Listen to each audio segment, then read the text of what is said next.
Quer dizer, mas e você já parou para pensar por que você controla o teu horário dele? Isso é uma pergunta.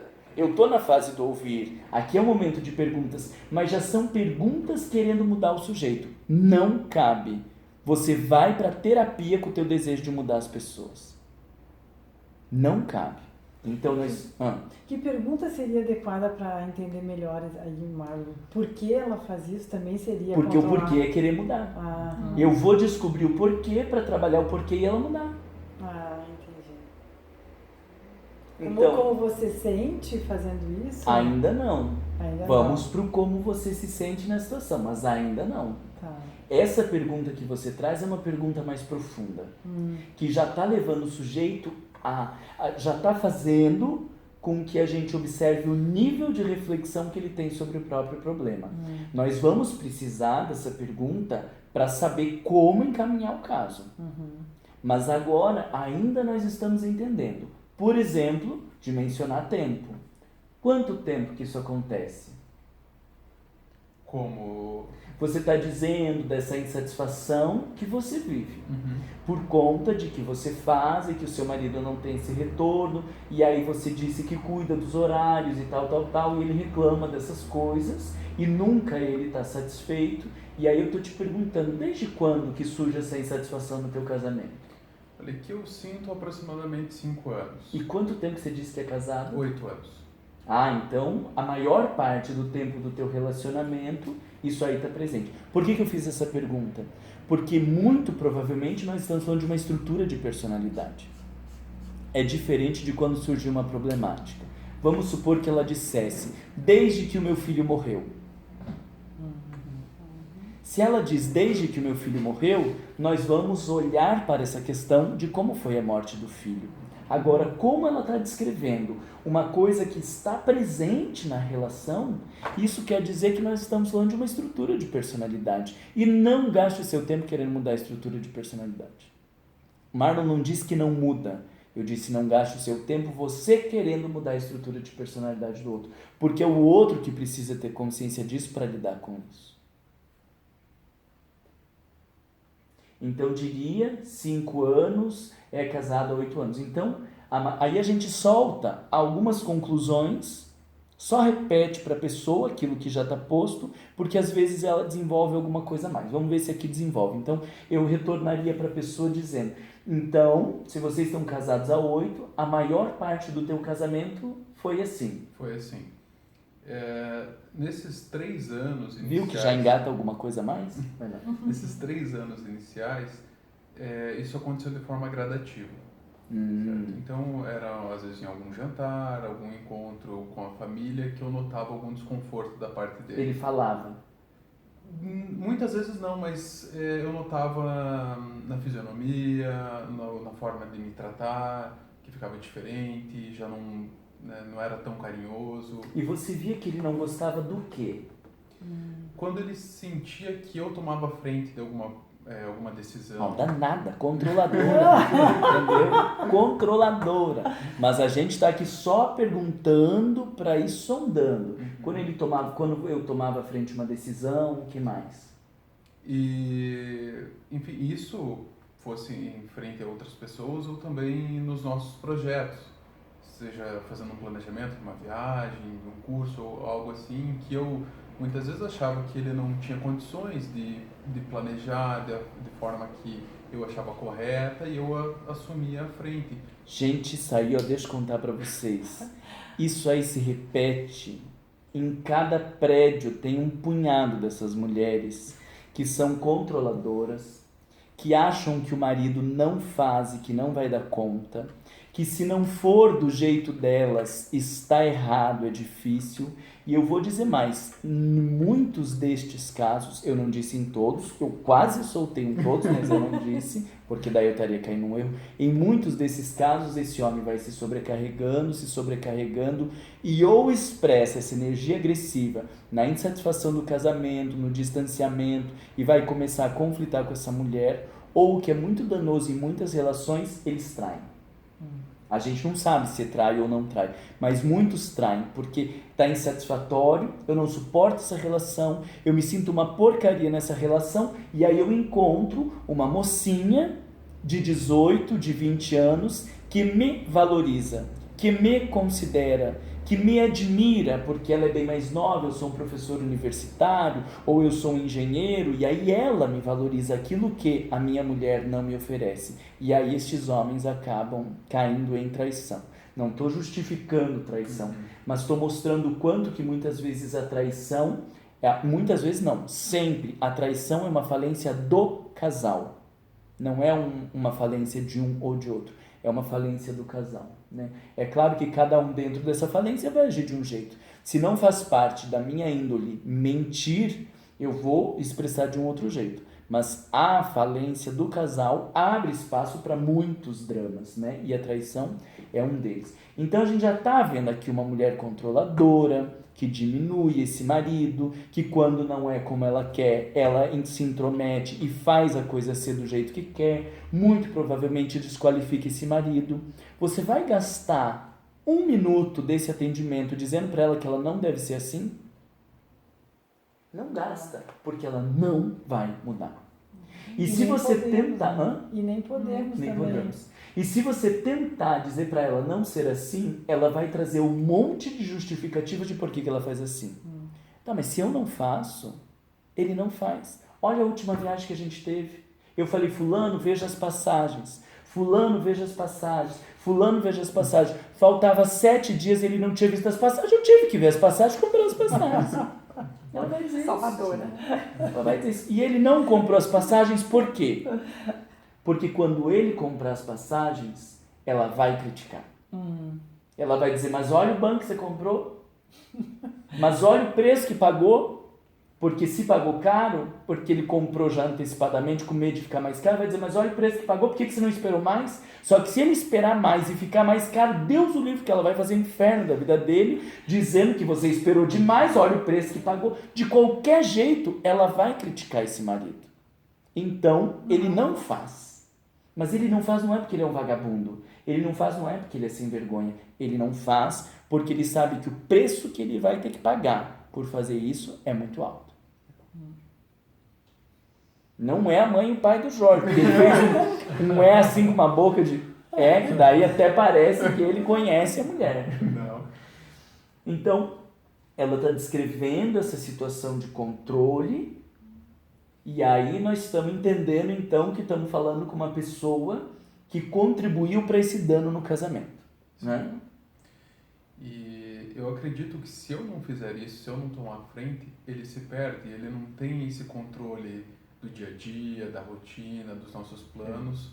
Então eu acredito que eu tenho que estar constantemente assim. E dependendo do tempo de casamento, isso é muito comum. Porque o homem vai ficando meio abobado no meio de tudo isso, que ele nunca pode tomar posicionamento, ele não toma, porque a gente aprende muita coisa fazendo. E aí, como a mulher sempre toma a frente, faz, não estou falando a mulher ou o homem, né, mas quem toma a frente no casamento vai deixando a outra pessoa abobada, que de repente chega uma hora que não sabe mesmo como fazer. Né? E aí, cristalizou uma problemática. A problemática cristalizou, muito provavelmente essa mulher já está de saco cheio de ser o centro do casamento, mas também não consegue sair do centro, porque quando ela sai as coisas não acontecem, e aí vem para o centro espírita pedindo ajuda. E aí uma pergunta que seria boa aqui para fazer um enquadramento é, e por que você procurou o centro espírita? Por que eu estou fazendo isso? Porque não está claro para a gente o que ela espera do centro espírita. No caso do André, ele conseguiu deixar claro que ele veio procurando ajuda porque faz um tratamento médico, não tem boas respostas e vem em busca de uma ajuda. Ficou claro o que espera do centro espírita, mas nesse caso não está claro. Vocês concordam comigo? Não. Então precisamos perguntar. E por que você procurou o centro espírita? Então, conversando com uma amiga que é espírita, e ela comentou a respeito das reencarnações, do que nós trazemos das vidas anteriores, né, culpas, problemáticas, enfim. E analisando o meu sentimento e a minha vida com o meu marido, eu sinto que eu tenho que fazer isso por ele, sabe? que se eu Salvar, ele, porque se eu sair desse relacionamento, ele se perde, ele não sabe fazer nada sozinho, seja...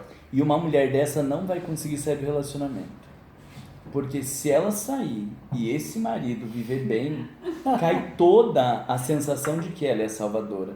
Então ela não vai largar esse osso até o último minuto que ela puder, porque se ela sair e ele ficar melhor que ela, como que ela vai dar conta da autoestima?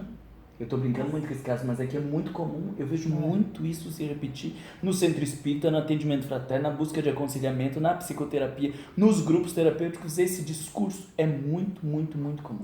Marlon, poderia perguntar por que esse marido não veio junto com ela? Pra que você perguntaria isso? Pra ver se ele tem interesse em resolver a situação do ponto de vista dela. Mas tá vendo? Você aqui também quer resolver, né? Ai, como é difícil. Porque vai que a gente conversa que o marido dá um empurrão pra ele tomar umas atitudes, daí resolve o problema. Virar uma terapia de casal. O pior, mas você foi boa, Soraya, porque você podia dizer, e por que nós não chamamos esse marido para nós conversarmos com ele? Não façam isso. Não faça isso. Pelo amor de Deus, não faça isso. Mas não dá uma vontade de dar um empurrão nesse marido para ele se despertar para a vida, e daí vai ficar tudo maravilhoso quando ele se despertar. Mas se esse marido tomar posição... Bom, ela já descreveu isso. Quando ele tomava posição, ela fazia mais. Então, ele começou a sinalizar que ele não gostava, e o que ela fez? Ela baixou a bola, porque ela viu que ele estava sinalizando que não era satisfatório esse comportamento? Não, ela pressionou mais. É o tipo de pessoa que vai dizer, mas por que você está com a cara amarrada se eu estou fazendo pro teu bem? Parece que eu vejo a mulher. Mas ela tá aqui. Parece que ela está aqui. Então, a gente precisa entender que está num enrosco. Um enrosco de anos. O que a gente quer fazer num atendimento fraterno, ou qual é a nossa noção de salvacionismo, de achar que a gente vai desfazer um enrosco de anos e que a gente vai mudar essa personalidade. Vocês percebem como é arrogância da nossa parte? Sim. Estamos indo devagar, ouvindo essa mulher, e daí ela falou todas essas coisas, mas ela não respondeu o que eu queria. A pessoa não respondeu o que queria, como eu tenho certeza que essa pergunta é importante, eu pergunto de volta. Ok, você está me descrevendo isso, mas eu queria que você me dissesse, e por que você procurou o centro espírita? Para entender melhor qual que é a minha relação com ele, porque eu acredito que ele me fez algo no passado e eu agora tenho que cuidar dele, por isso que eu não consigo desatar essa relação. Não tome isso como verdade, investigue. Então assim, mas como que você sabe dessas questões aí de vidas passadas? É o que eu sinto uma responsabilidade sobre ele, algo assim que eu tenho que estar ali presente, porque senão ele não dá conta. Ah, tá. Mas então você não tem nenhum dado concreto que te garante isso. Você está dizendo que é uma sensação de que você precisa estar ali para dar conta. É uma sensação, uma intuição. Uma intuição de que tem que estar ali para dar conta. E o triste desses casos, gente, é que muitas vezes o sentido de vida destas pessoas está na salvação do outro. Então, mesmo que a gente pudesse tirar dela isso, a gente tiraria o sentido de vida da pessoa. E esse perfil de pessoas, quando perde o foco do seu controle, por exemplo, controla o filho sai de casa, o marido e o marido se separa, essas pessoas deprimem porque elas perderam o sentido da vida. O sentido da vida estava em cuidar desse marido. Esse marido vai embora, deprime. Então é delicado, porque ali está a base. Vejam na fala dela, a base ou o motivo dela viver, salvar esse marido. Como você vai tirar o sentido de vida dessa pessoa? Olha que delicado como a gente vai manejar, né? Então a gente está verificando, e daí você diz que procurou o centro espírita, não entendi bem por quê. Repetir de volta, até ficar claro. Não entendi bem. Por que daí você procurou o centro espírita?